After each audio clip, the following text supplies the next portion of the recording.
ফেরেশতাদের কাবা।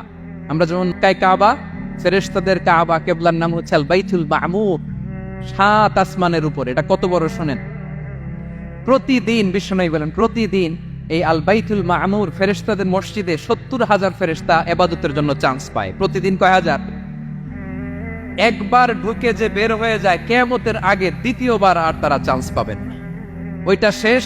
এরপরে সিদরাতুল মুনতাহা, সীমান্ত বৃক্ষ, এটা আরো বড় একটা বিশাল বড় বড়ই গাছ আল্লাহ বানাইছে। ওয়া ইলাইহি ইয়ানতাহি ইলমুল মালাইকা, ফেরেশতাদের জ্ঞান সীমানা ওইখানেই শেষ। এর উপরে কি হয় ফেরেশতারা আর জানে না। ফেরেশতাদের ক্ষমতা এখানে শেষ। সিদরাতুল মুনতাহা, সিদরাতুল মুনতাহার এরিয়া শেষ। এরপরে শুরু হয় আল্লাহুল মাহফুজ, কোরআনের বাড়ি। কোরআনের বাড়ি কই? বাল হুয়া কুরআনুম মাজিদ ফি, এটা মিন দুররাতিন বাইদা, সাদা ঝকঝকে ডায়মন্ড দিয়ে আল্লাহ বানাইছে। আমাদের সবার তাকদীর ভাগ্যলিপি ওইখানে লেখা, কি হবে না হবে। কোরআনের বাড়ি ওইটা, ওইটা শেষ। এরপরে শুরু হয় লা জামান লা মাকান এরিয়া। ওইখানে কোনো জামান নাই, মাকান নাই, no time no space area শুরু। ওইখানে কুরসি, যেখানে আল্লাহ পা রাখেন বা কুদরতি পা রাখেন, আল্লাহর কুরসি। বড় রাজা বাদশারা সিংহাসনে বসে পা রাখে একটা টেবিলের উপর, শাহী টেবিল, ওইটার নাম কুরসি। আল্লাহ বলে ওয়াসিআ কুরসিয়ুহুস সামাওয়াতি ওয়াল আরদ, আল্লাহর এই কুরসিটা এতক্ষণ যা বললাম এই সবগুলোর চাইতেও বড়। কুরসির উপরে আছে আল্লাহর আরশ, আর রহমানু আলাল আরশি ইস্তাওয়া, রব্বুল আলামিন ওই আরশের উপরে। আমি যেমনি চেয়ারের উপরে এরকম না, যেভাবে আল্লাহর জালালিয়াত, হিজ হাইনেস, হিজ রয়্যালনেস, আল্লাহর জালালিয়াত, আল্লাহর কুদরতের মাধ্যমে যেভাবে আল্লাহ আরশের উপর থাকা দরকার, আল্লাহর সত্তা, আল্লাহ ঠিক ওইভাবে আছেন, আরশের উপরে আছেন।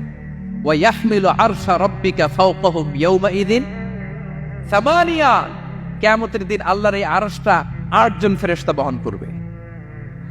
আরশ বহনের জন্য আল্লাহর ফেরেশতা লাগে না, কোনো কাজের জন্যই আল্লাহর ফেরেশতা লাগে না। আল্লাহ বলে কুন ফায়াকুন, হয়ে যায়। তারপরে আল্লাহ নিয়োজিত রেখেছেন।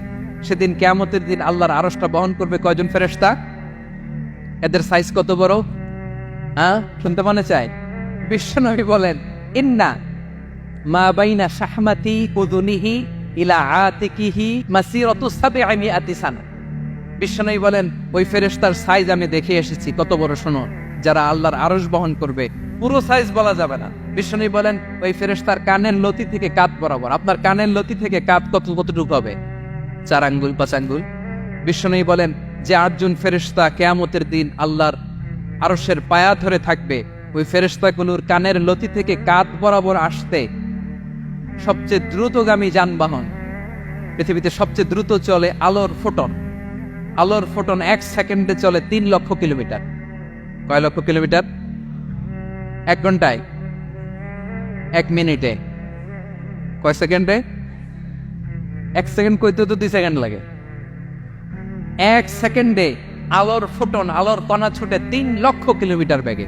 বিশ্বনবী বলেন এরকম যানবাহন দিয়ে যেটা সেকেন্ডে 3 লক্ষ কিলোমিটার বেগে ছুটে, এরকম দ্রুত যদি কেউ ছুটে, তাহলে ওই ফেরেশতার কানের লতি থেকে কাঁধ বরাবর আসতে 700 বছর সময় লাগে। এজন্য রব্বুল আলামিন বলেন ওয়াসিআ কুরসিয়ুহুস সামাওয়াতি ওয়াল আরদা, আল্লাহর কুরসিটা আকাশ জমিন সব চাপিয়ে যাবে। তাহলে আল্লাহ কত বড়! সুবহানাল্লাহ। সেজদায় যখন লুটিয়ে পড়েন এটা ভাববেন, আরে সেজদা দেই আমি, তিনি কি সুবহান, কি সুবিশাল, ওই রবের গোলাম। আলহামদুলিল্লাহ পড়েন। 9 নম্বরে আল্লাহ বলেন ওয়ালা ইয়াউদুহু হিফযুহুমা, এই বিশাল আকাশ জমিনকে রক্ষণাবেক্ষণ করতে যে আল্লাহ কশিন কালেও ক্লান্ত হয় না। নাকি আমার আপনার মতো ক্লান্ত হয়? আল্লাহর ক্লান্তি আছে, শ্রান্তি আছে, বিশ্রাম আছে, বিরাম আছে, ঘুম, জিমানি? সুবহানাল্লাহ পড়েন।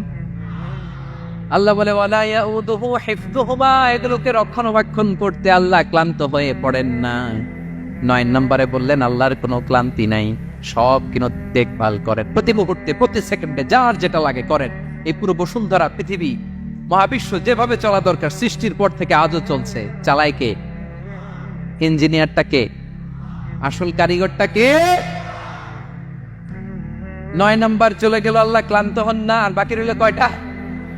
সব শেষে আল্লাহ তাআলা বললেন ওয়া হুয়াল আলিয়ুল আযীম, ওয়া হুয়াল আলিয়ুল আযীম, তিনি হচ্ছেন আল আলিয়ুল আযীম, সবশেষ কথা।